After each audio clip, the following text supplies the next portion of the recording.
teníamos ¿Mucho trabajo con el tango?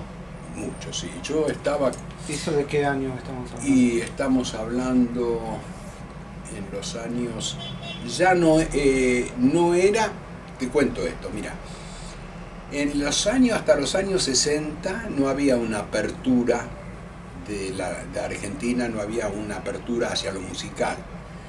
En los años 65, más o menos, comenzó a escucharse, lo único que se escuchaba foráneamente era el jazz americano. Ujú.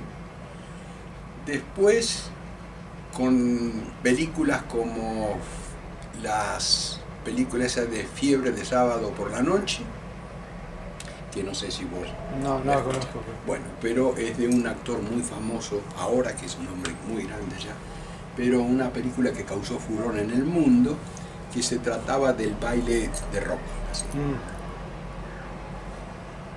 Esa película llegó también a la Argentina, se empezó a difundir y empezó todo un movimiento del Club del Clan, que era un programa de televisión argentina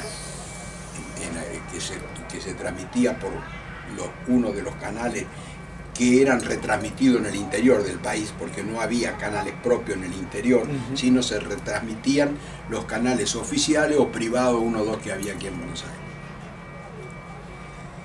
Eso dio un vuelco, la gente no quería bailar ya más tango o no quería escuchar más tango.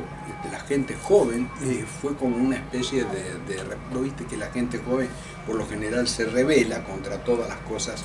Y me parece correcto eso, ¿no? Que se rebele, pero a veces se translimita. Y bueno, eso dio de que nosotros, tanto en Cañada de Gómez como en Rosario, que no había espectáculos para el turismo como existían acá. El único lugar era Buenos Aires con su puerto, que la gente venía a pasear, no iba al interior, sino que venía a Buenos Aires, y en Buenos Aires se ofrecía dentro de lo que la parte musical argentina, el tango. Por suerte, en ese tiempo se conformaban los espectáculos con lo mejor que había, como hace Estados Unidos ahora. En Claro. Broadway pone lo mejor, nosotros acá ponemos todo lo peor, ¿viste? Claro, sí, ahora es así. Y para que escuchen lo que hace 100 años que ocurría. Entonces vos hablás con la gente de lo que nosotros estamos conversando con vos acá en Europa. Yo voy, converso con ellos y digo, el tango es una de las principales músicas evolucionadas del mundo. Así y otros me han encontrado con que algunos me preguntan, mire, yo estuve en Buenos Aires y lo que usted me habla puede ser real, pero yo no lo escuché.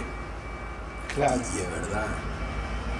Acá ponen 4 tipos que toquen temas que se escribieron, algunos lindos, otros no tan lindos. Lo importante no es que la gente escuche, sino que vea 2 tipos que bailan, uno que toque, una cosa rítmica y a la miércoles.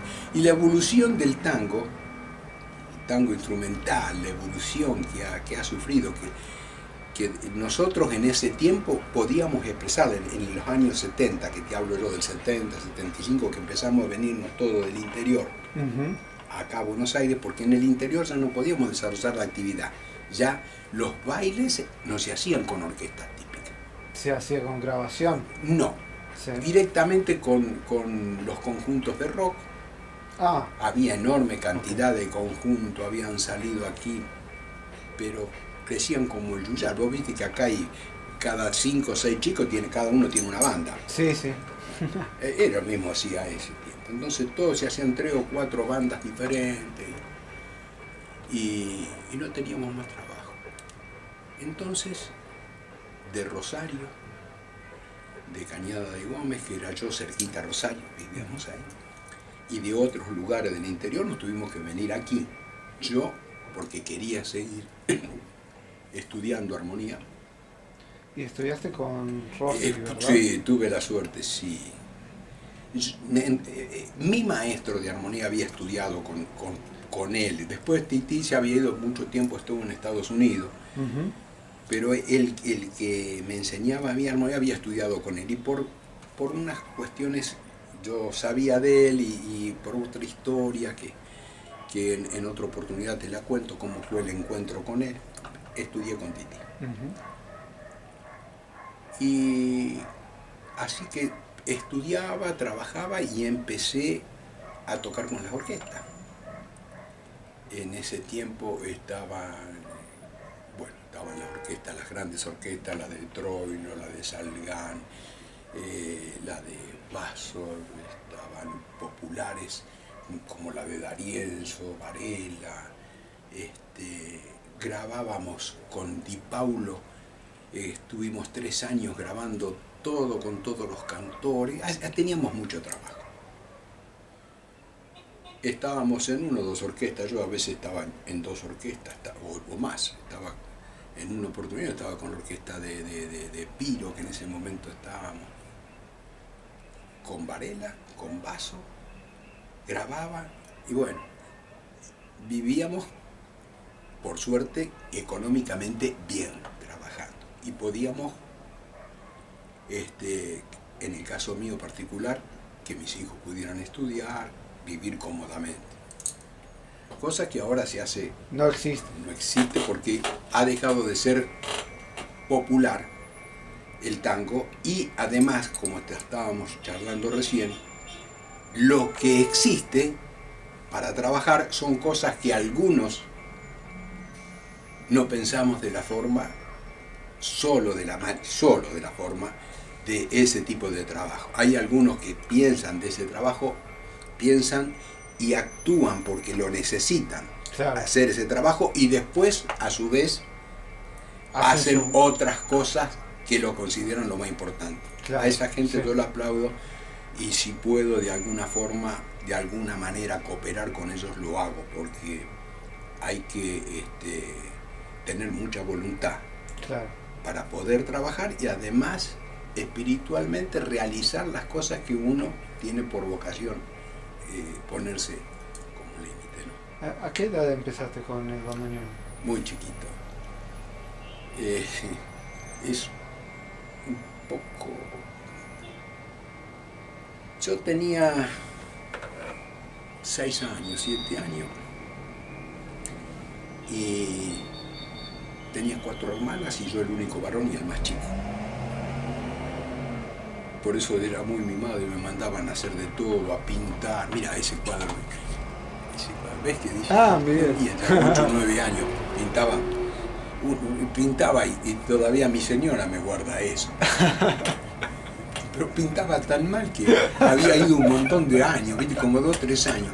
Y en una oportunidad había pintado una vaca con un tipo que la arriaba, y era un desastre tan grande que me dijo mi mamá: bueno, está bien, hijo, deja, no vale. Pero era un desastre. Esa pintura la habían guardado los chicos, mis hijos, y se reían de vez en cuando, ahora no sé dónde estará. ¿Pero cómo fue el encuentro con el bandoneón? El novio de mi hermana tocaba el bandoneón. Entonces, mi padre le gustaba el bandoneón, a todo el mundo le gustaba el bandoneón y el tango.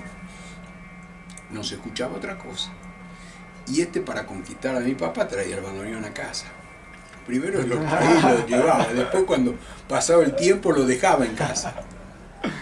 Y yo lo miraba el bandoneón, lo miraba, hasta que lo empecé a sacar del estuche, eran esos estuches de madera que venían. Y cuando no me veía nadie, porque no me dejaban, me sentaba en la cama y lo miraba al bandoneón, trataba de tocarlo. Mi padre se dio cuenta de eso. Éramos una familia humilde, mi padre trabajaba muchísimo. Se dio cuenta que me gustaba el bandoneón y me compraron un bandoneoncito chiquito. Venían unos ela que tenían. ¿Lo conoces? Sí, los chiquitos. Y empecé con ese. Era mi maestro, uno de mis maestros fue. El novio. El que me enseñó a poner las manos en el bandoneón. Era el novio de mi hermana. Después ya encontré otros, ¿no? Porque ellos se pelearon, qué sé yo, lo que pasó, no recuerdo. Sí. pero yo seguí, pero él me enseñó a poner las manos. Y así fue que estuve hasta los 9 años más o menos con ese bandoneón chiquito. Después lo vendimos, ese bandoneón chiquito, y mi papá me compró un bandoneón normal. Y ese bandoneón normal, desgraciadamente, yo lo cuidé durante muchos años. Y en esa época que te cuento que estaba en el exterior, en Estados Unidos, acá estábamos con toda la familia acá, y me entraron a robar y me robaron ese bandoneón. Así que no lo tengo más, yo lo tenía como una reliquia, ¿no? Bueno, me hiciste hablar un montón, a mi hija. Habla un poco vos. ¿Y cómo fue tu acercamiento? Vos tocás bastante cosas de Chopin, ¿verdad? Y ¿cómo fue tu acercamiento con eso? Porque yo sé que había bastantes bandoneonistas que tocaban algunos valses de Chopin, que Clausi tocaba. ¿Era una cosa común que los bandoneonistas toquen eso? ¿O? No, siempre han sido una minoría, muy pocos. ¿Y cómo vos percibís, por ejemplo, la música de Chopin o música para piano en el bandoneón? ¿Qué es lo que te atrae ahí de tocarlo? Bueno, te voy a dar algunos ejemplos. Por ejemplo, Arabesque de Debussy. Posiblemente Debussy sea más lindo en el piano, porque él emplea octavas que en el piano son totalmente nítidas y en el bandoneón son extremas. Quizás a alguno le guste más en el piano, pero la riqueza que tiene en el bandoneón no la puede tener en el piano, porque él escribe con notas que necesitas tenerlas. Pone redondas, blancas y arriba pone, vos viste lo que es arabesque, sí. La música arábiga y todas esas descripciones que él hace en todo eso, pero con pedales enormes, y en el piano se pierden. En el bandoneón se nutre mucho más armónicamente, se enriquece más porque se mantiene en el sonido, porque en ese caso está reemplazando al órgano. Claro. Al órgano. Lo que conlleva a que uno tenga que estudiar el bandoneón tanto abriendo como cerrando, con la misma habilidad. ¿Para qué? Para que el límite del fuelle no exista. Todos los instrumentos tienen sus límites. El bandoneón tiene sus límites, en el aire también, ¿no es cierto? Y en la extensión. Si vos pusieras un fuelle con una mayor cavidad o mayor cantidad de pliegue, tampoco podrías tocar, porque la muñeca estaría así. Sí. Podrías tocar cualquier cosa así, sí, nomás, de arriba, pero tocar el bandoneón, no. El bandoneón, como todo instrumento, tiene una posición, ¿no es cierto? Que es mientras vos tenés los brazos con dominio sobre ángulos que no excedan, que no sean de 180 grados, sino 120 grados, amplios, pero que vos puedas manejarlo, esto acá con mucha más facilidad que si lo tenés que tener abriendo así. Sí. Además de cortar el sonido con la válvula. Claro. Yo hace años que no toco el bandoneón con la válvula. Años. Todo lo digito. Para abriendo y cerrando. Por abriendo y cerrando. Porque tiene la gran ventaja, el bandoneón, de que las cosas que traen problemas cerrando se pueden hacer abriendo, claro, o viceversa. O viceversa. Por ejemplo, tenemos que algunas escalas o movimientos conjuntos, cerrando, tiene 2 mi el bandoneón en la mano, sí, derecha, ¿no es cierto? En los mi de la cuarta, del cuarto espacio del pentagrama, tiene 2 mi iguales. Sí. Puedo decir, ¿para qué? Entonces lo miramos ahí y el motivo es porque de cierta manera la mano, si vos lo haces con un mi, no puede continuar, y de la otra forma puede continuar. Bueno, si no, tendríamos que empezar a hablar de eso.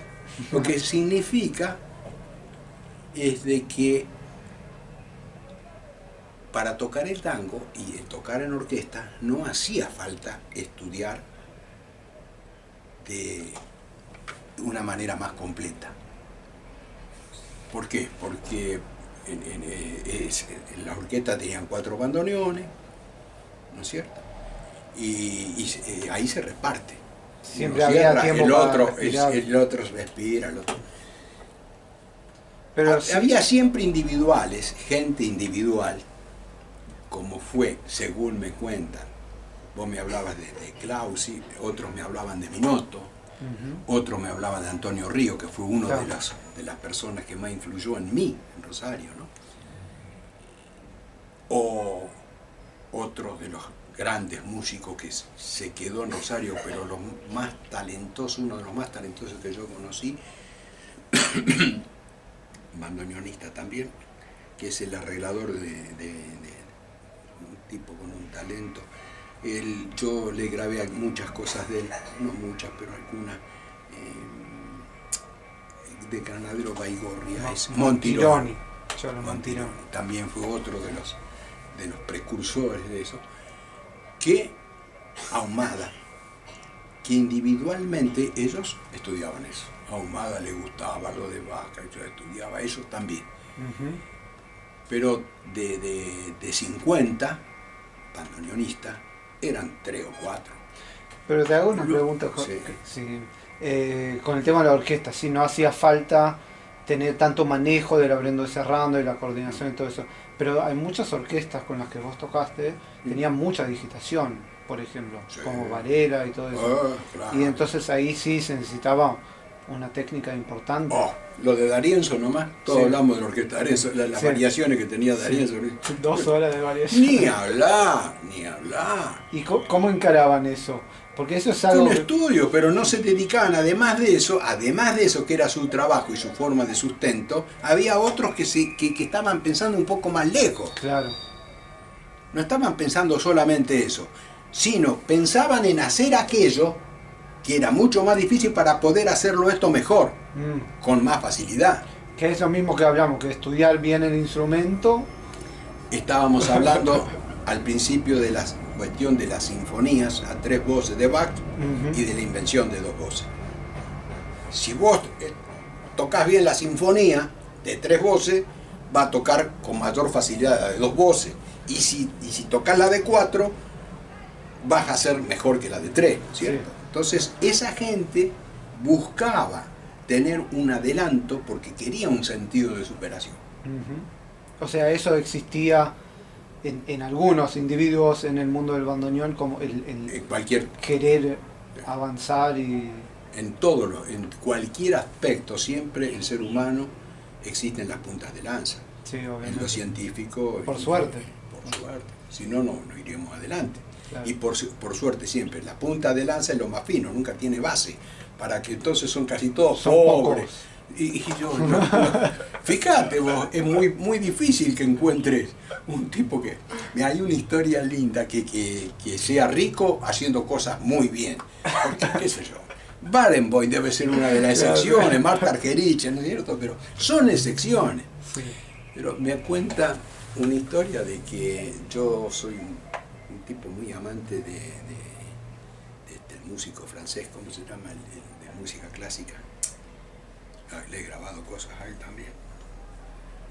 Que escribió, entre las cosas más famosas, el bolero de Ravel. Yo soy muy amante de Ravel, he estudiado mucho sobre las cosas de él. En una oportunidad vino un músico, este gran músico americano que escribió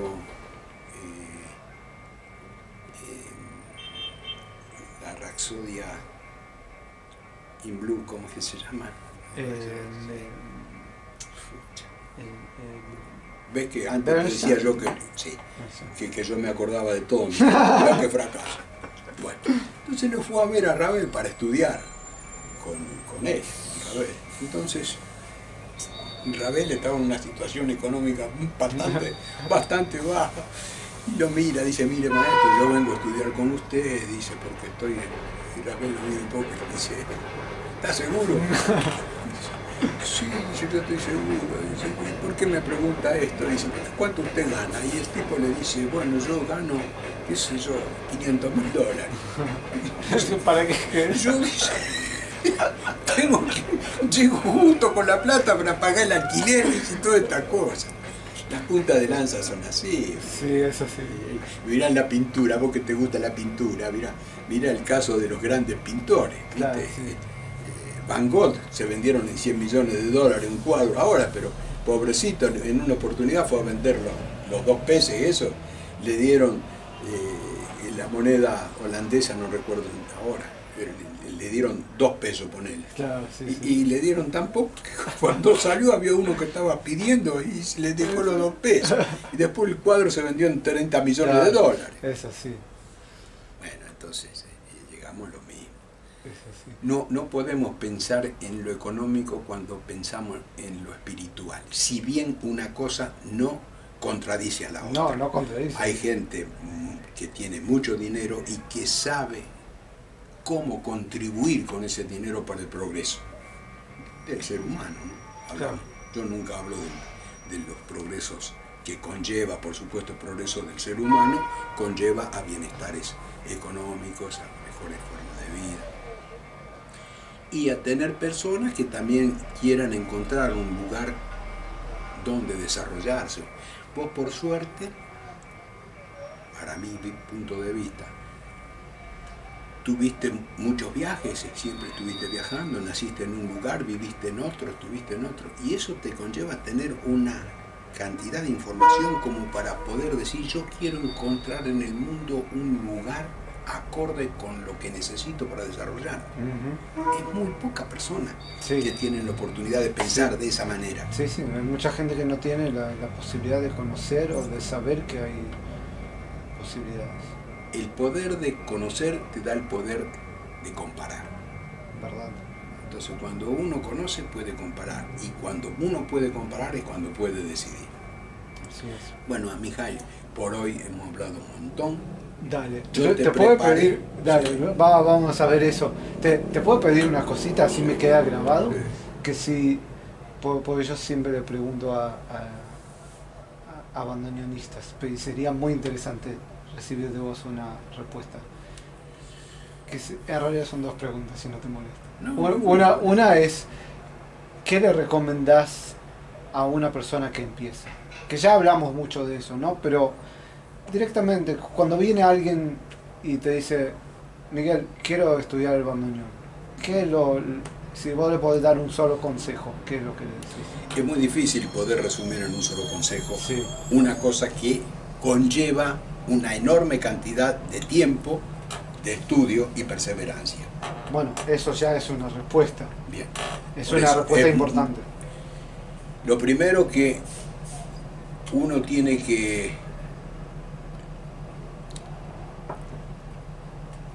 más que nada, uno confía un poco en la faz psicológica, ¿no?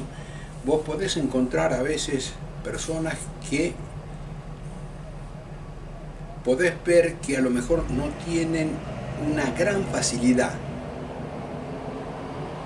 para poder desarrollar el estudio, en el caso que vos me decís del bandoneón, por su aspecto físico, sus manos, lo que fuere, va. Pero si vos ves de que tienen voluntad, es mucho más importante cuando estudian, tienen voluntad de hacerlo, entonces ganan tiempo. Hay personas que vos decís, pucha caray, ¿cómo va a ser este tipo estudiar el bandoneón y tocar, que tiene que trabajar en esto, tiene que trabajar aquello, o su trabajo es demasiado pesado?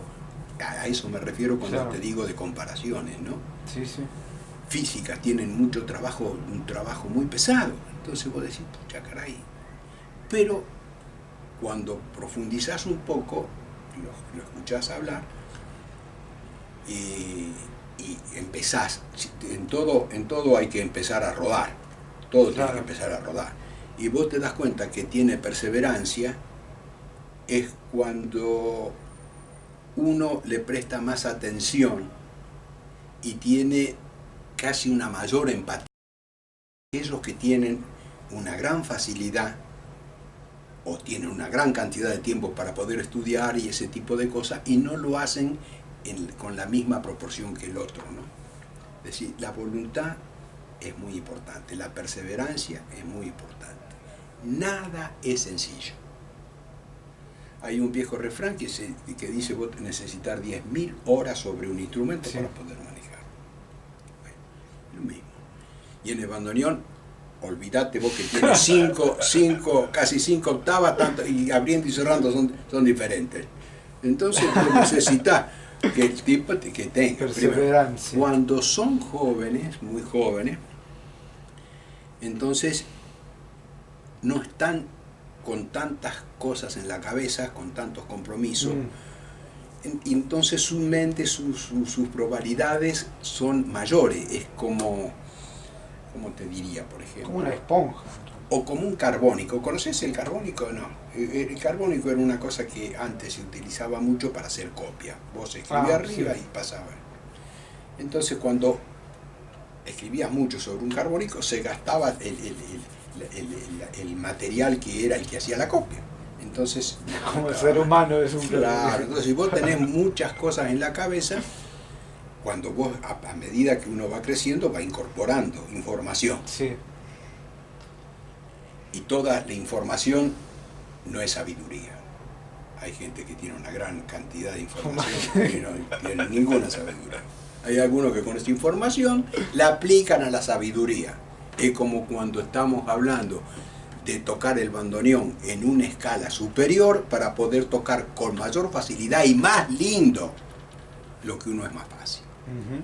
Que en realidad, si te contesté una de las preguntas, una de las cosas es ver la voluntad que tiene. Sí, sí. Y por supuesto que también tiene que tener alguna cualidad. Obviamente. Tienen cualidad y tienen voluntad, unos más en un corto plazo, otros un poco más lejos, pero todos van aprendiendo. Y después me da la impresión, o por lo menos es lo que yo he utilizado siempre, y hace muchos años que converso con gente joven como vos y que tengo alumnos, es que trato de darle todas las pautas para que ellos continúen estudiando, para que ellos vayan conformando su propio tipo de estudio. Una vez que vos explicaste y te hiciste entender con una explicación clara de lo que representa el instrumento, cuando diste los ejercicios que corresponden para que la persona pueda obtener una digitación y habilidad en el instrumento, como para que pueda ir guiándose. Después la orientás sobre qué buscar. Acá llegamos a lo que vos me preguntabas, ¿por qué yo estudié Bach y por qué hice? Porque alguien me dijo eso. Alguien me dijo, ¿por qué no? O yo lo escuché, o yo lo escuchaba a Río tocar el Bar de las Flores y esas cosas, y digo, pucha, cara, a mí me gustaría tocar esto. Claro, para tocar esto tengo que estudiar esto otro. Entonces yo infundo, como en esta charla que tenemos con vos, ese tipo de, digamos así, de ¿cómo podría explicarte? Le trato de alentarlo sobre lo que creo que es necesario para que esa persona pueda seguir funcionando. Por sí mismo, no dependiendo de uno. Claro, sí. No dependiendo de aprender uno. Cómo seguir estudiando. Claro, aprender todas esas cosas y después buscar la manera. Siempre trato de decirle que para poder desarrollarse en cualquiera de las actividades que uno tiene, científicas, musicales, de lo que fuere, es necesario que uno se vaya superando. Exactamente. Si vos te superás, podés superar lo que estás realizando, cualquier sea el trabajo que realice, cualquier tipo de trabajo, manual, intelectual o lo que fuere, físico. Esa es una de las cosas. Y después, a medida que transcurre el tiempo, si uno es observador, vas dándote cuenta sobre qué lado, para que la persona siga encaminada dentro de la huella, sobre qué lado tenés que tocarla de un lado, del otro, o de la mano izquierda, o de la mano derecha, o motivarla para que toque lindo. Porque en realidad la música, en definitiva, mirá todo lo que hemos estado hablando hoy, Claro. buena, o muy buena, o regular, si en dificultades hablo, ¿no? Si no es linda, no sirve de nada. No se puede intelectualizar la música. Yo puedo decirte, mira, esto lo escribí atonalmente. Atonalmente, mirá los acordes que puse acá, primero, cuarto, del cuarto fui al segundo. Y vos lo escuchás y decís, este tipo, pobre tipo, decís, ¿no es cierto? Entonces por ahí escuché alguna cosita, qué sé yo escucho algunas cosas de Beethoven con una sencillez, digo, ¡ay, qué extraordinario esto! Porque yo estoy escribiendo música acá cuando este tipo ya hizo estas cosas, con una sencillez fenomenal. O Ravel, por ejemplo. Sí, qué sé yo. increíble. Pero bueno, uno tiene que seguir en lo Claro, suyo. porque estamos hablando de eso, que la música Sí, tiene la finalidad de llegar a la emoción. indudablemente. Por eso, para mí es muy importante la cuestión emocional. La conjunción de lo mental y lo emocional en el desarrollo total de la vida es primo, el número uno. Si vos sos un tipo muy emocional,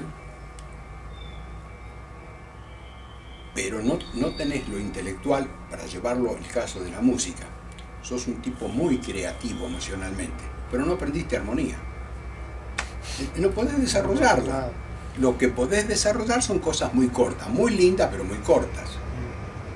Ahora, si aprendiste un montón de armonía y no emocionalmente sos totalmente pobre, tampoco puede hacer nada, porque llegamos a la misma, Claro, lo que sí. estábamos riéndonos recién.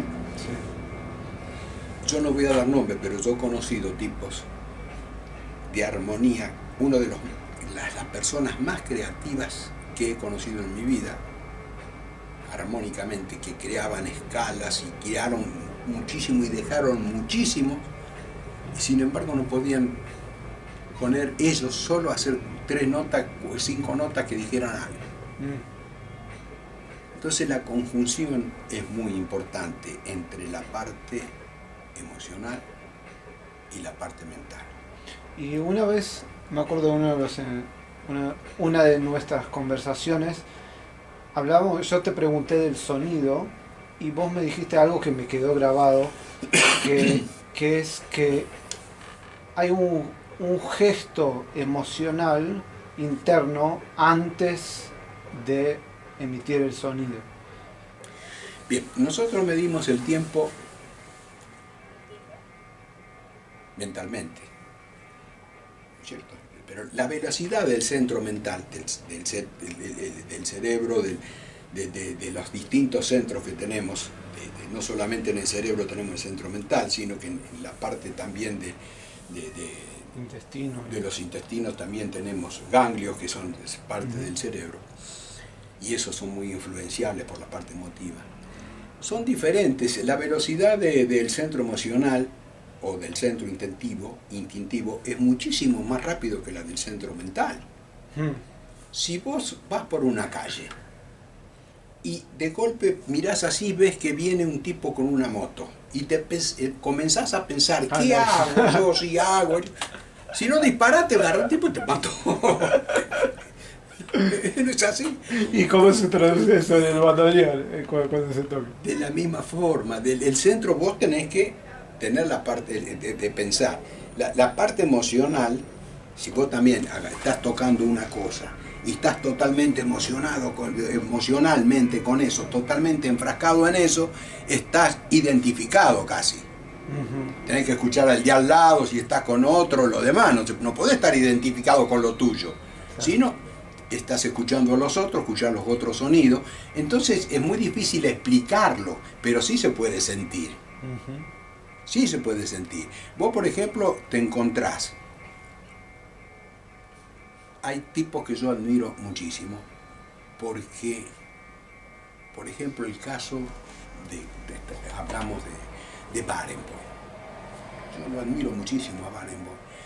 Barenboim es un tipo que no sé cómo tendrá desarrollado su cerebro, pero hace 20 conciertos de memoria, dirige y toca el piano de memoria, lo hace, conoce todos los matices de y lo eleva, lo baja, todo. No sé cómo lo hace. Vos lo ves a Barenboim y yo digo, escucho, este es músico, yo ¿qué soy? Nada, porque tenés que mirarlo, ¿no es cierto? Y admirarlo porque es un fenómeno. Pero ¿qué hace? Él hace está consustanciado con su trabajo. Él está pensando. Y vos me decís, ¿con qué lo hace? ¿Con el cerebro o con la emotividad? Para mí lo hace con la inteligencia emocional, que también procede del cerebro, y con la parte instintiva, la parte corporal, ¿no es cierto? Uno tiene que pensar, en el caso de los instrumentos, que está trabajando también con el centro, con el cuerpo, ¿no es cierto? Sí, sí, si vos tenés un impedimento con el cuerpo, se te hace complicado, ¿no es cierto?, poder desarrollar una tarea de la cual necesitas el cuerpo entero. Es decir, te faltan 2 dedos de una mano, es muy difícil poder que toque cualquier instrumento. Sí. Bueno, ese es lo que más o menos creo que te puedo contestar de eso. Maravilloso, Miguel. ¿Sí? No me preguntes cosas tan complicadas. Muchísimas gracias. Bueno, ahora